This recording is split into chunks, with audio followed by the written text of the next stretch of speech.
paz do Senhor, meu amado, bem-vindos de volta com o Momento da Bíblia para conhecer melhor e viver uma vida em plenitude com Deus.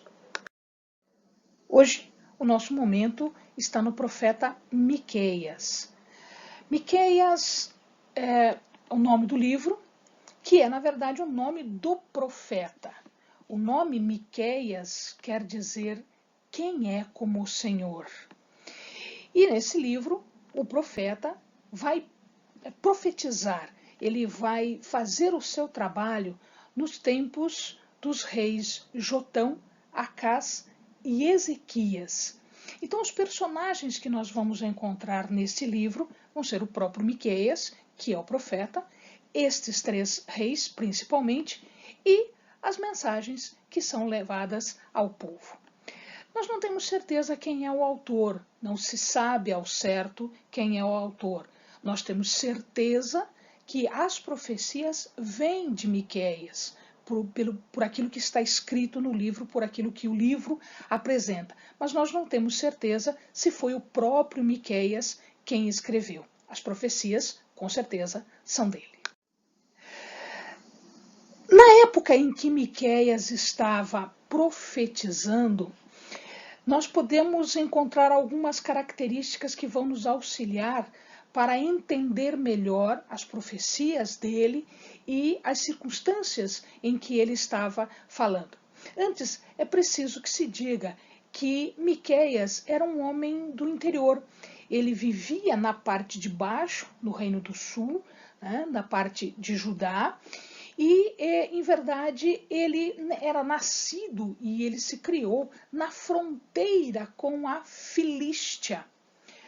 Era um homem, portanto, do interior. Ele vai pregar a Samaria e também para Jerusalém. Então, as suas profecias, as suas falas, elas se aplicam tanto ao Reino do Norte quanto ao Reino do Sul.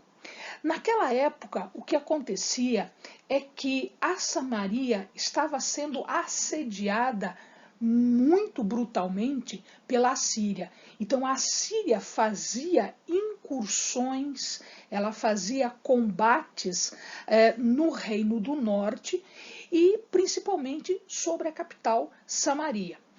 Jerusalém, naquela época, já era tributária da Assíria. O que quer dizer isso? Quer dizer que o território não havia sido conquistado efetivamente, no sentido de retirarem-se as pessoas de lá e se colocar um outro governo. O governo era o próprio governo de Jerusalém, mas ela pagava pesados impostos para a Síria, ou seja, ela já era dependente da Síria. Ela pagava esses impostos para não ser assolada, para não ser desapropriada dos seus bens. O que nós vamos observar aqui nas falas de Miqueias, nas profecias de Miqueias, é uma profecia de julgamento, mas também de esperança. Importante que se diga aqui que o comportamento pecaminoso, o comportamento rebelde dos líderes, eles têm resultado no povo. Então ele dizia isso, ele denunciava isso, que o pecado dos líderes, o pecado dos reis, iriam resultar na destruição de Jerusalém. Mas, Eleni, e as pessoas boas, as pessoas retas, as pessoas que viviam em retidão ali? Para estas havia uma mensagem de misericórdia, de esperança. Ou seja, Deus haveria de fazer o julgamento para aqueles que se rebelaram, entretanto, para aqueles que haviam se comportado em retidão, haveria misericórdia e não um julgamento pesado.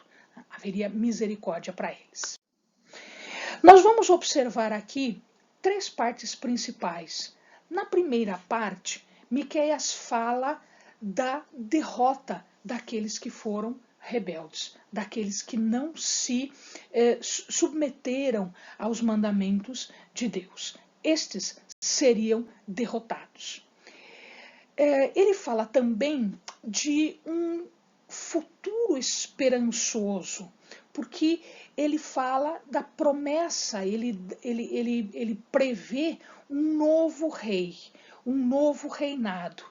E, finalmente, o perdão, a misericórdia para aqueles que agiam em retidão e se comportavam em retidão. Amém, amados? Bons estudos.